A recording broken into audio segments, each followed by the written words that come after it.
evitação de uma intervenção intempestiva pelo adulto, eu estou meio que no laissez-faire, deixar passar, deixar a criança se desenvolver por ela mesma.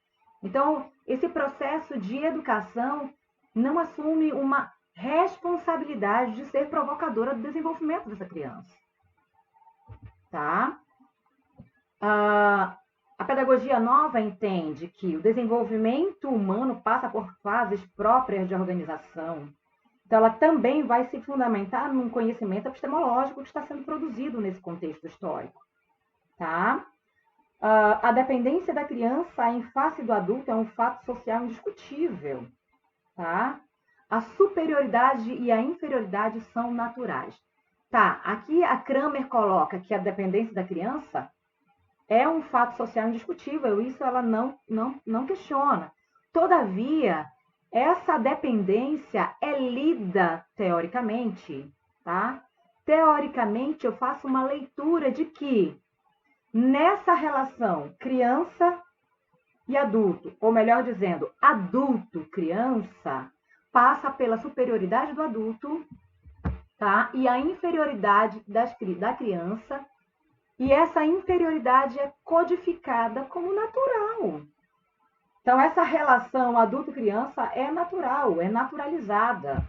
Eu não tenho uma problematização, eu não leio essa criança dentro de um contexto histórico, eu não leio essa criança como um sujeito histórico que está incluída no mundo da cultura, que vive contradições sociais, socioeconômicas, tá?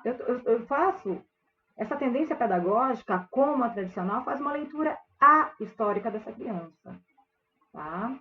E se eu faço uma leitura ahistórica dessa criança, eu naturalizo essas relações de superioridade, entre aspas, né? De agressão realmente, de agressão tomado pelo adulto em detrimento da criança.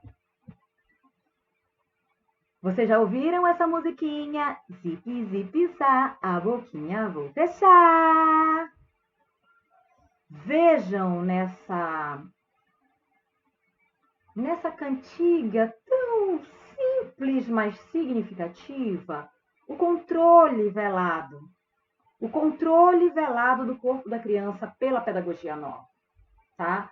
A pedagogia nova, ela não vai trazer uma relação de uma ignorância publicizada, né?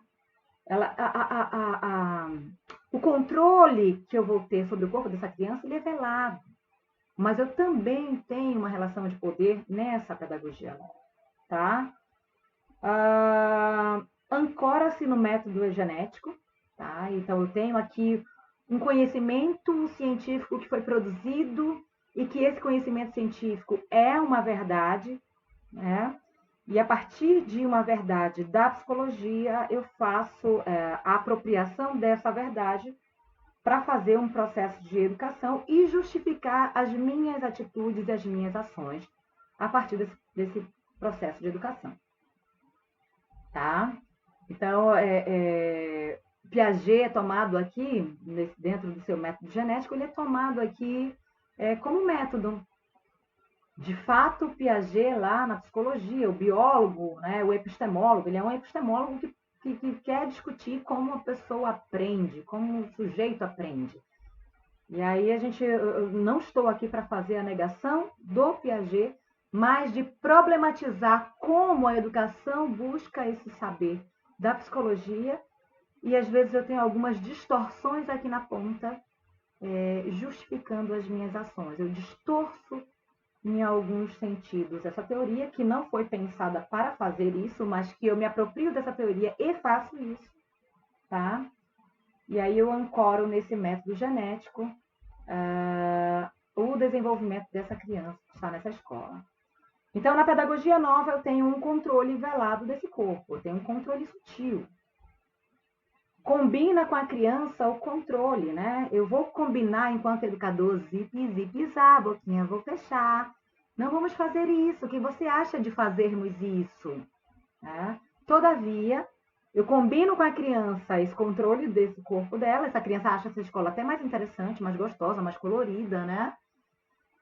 Mas eu tenho, ao final, como resultado dessa tendência pedagógica da escola nova, controle, manipulação, dominação, tá? E aí a gente vai para uma discussão mais inicial da Kramer, que eu não fiz inicialmente, mas eu pergunto para vocês agora. Gente, na pedagogia tradicional e na escola nova, a educação é pensada a partir da criança. A educação é pensada por ela, pela verbalização dela, pela compreensão de mundo dela, pela cognição dela, pela motricidade dela.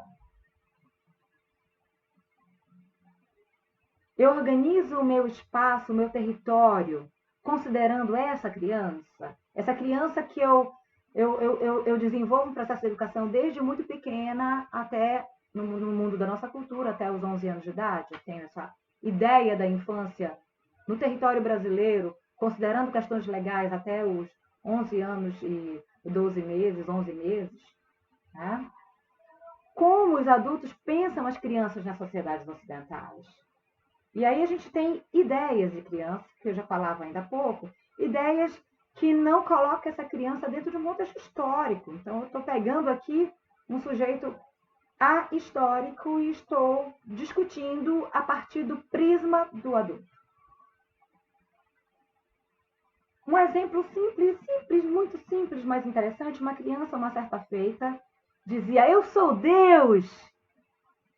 Na sua brincadeira, na sua escrita, na sua criatividade, dizia: "Eu sou Deus." E a professora faz o sinal da cruz, ou grita sangue de Jesus, ou fala Deus me livre. Né? A criança, a professora, em nenhum momento parou para pensar qual foi a perspectiva da criança quando ela dizia eu sou Deus. O que a criança pensava a partir do momento em que ela se colocava como Deus? Qual era a racionalidade que a criança estava desenvolvendo naquele momento? Nós temos muita dificuldade de olhar a criança pela sua lente de pensar. E aí eu trago uma série de preconceitos dos meus juízos de valor enquanto pessoa adulta para pensar a criança. E eu preciso problematizar isso. Eu trago isso para vocês para a gente pensar junto. A pedagogia forja uma representação de infância, tá? Fundamentada em noções da natureza e da cultura, né? Natureza tornando natural esses comportamentos de autoridade, que a Kramer chama de autoridade, que eu chamo de autoritários, tá? De cultura, porque eu estou pensando essa criança não a partir da natureza infantil, do ser criança, da cognição da infância, mas de cultura num plano mais amplo.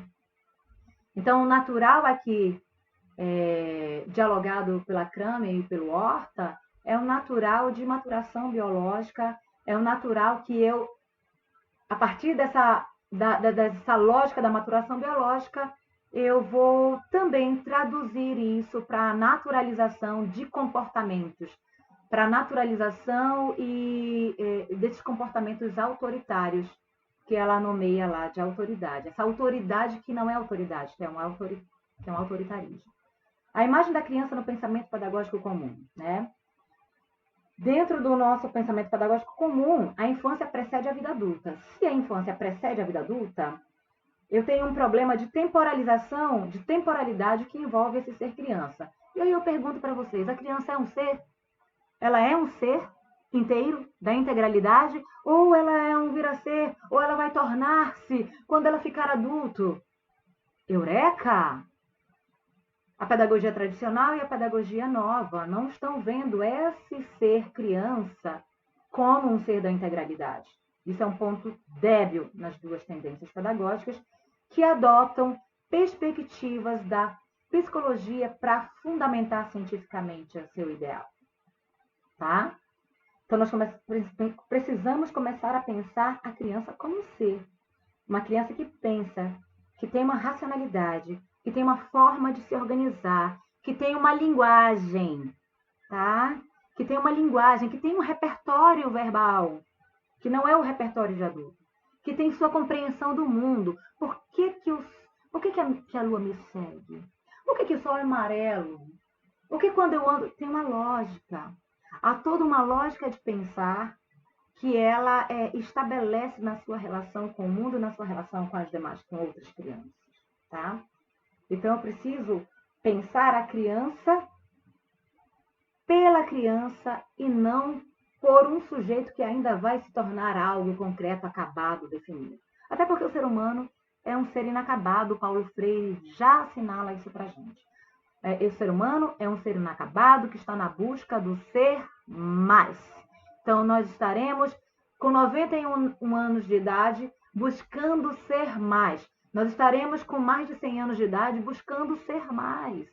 Então, eu não sou um ser concluso. Eu sou, enquanto pessoa humana, um ser inconcluso. Entende-se comumente a criança por oposição ao adulto. A posição estabelecida pela falta de idade ou de maturidade é o que traz a Kramer aqui, dialogando com a gente, né? A criança comumente é entendida por oposição.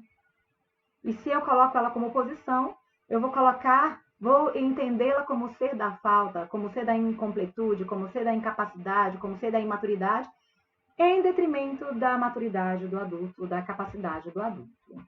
A obediência e o respeito são considerados virtudes principais da infância, ou seja, eu mando, você obedece. O processo de educação precisa gerar nessa criança obediência, tá? Formas dominantes de autoridade que eu nomeio de autoritarismo. É normal, mana. Agredir o outro é normal? Agredir o outro é normal, gente. Mas é para o bem dela. Uma ova que seja para o bem dela. Não é para o bem dela. Preciso pensar processos de educação que sejam mais dialógicos, que sejam problematizadores, que eu esteja com um adulto inteiro com essa criança, que é um ser inteiro também.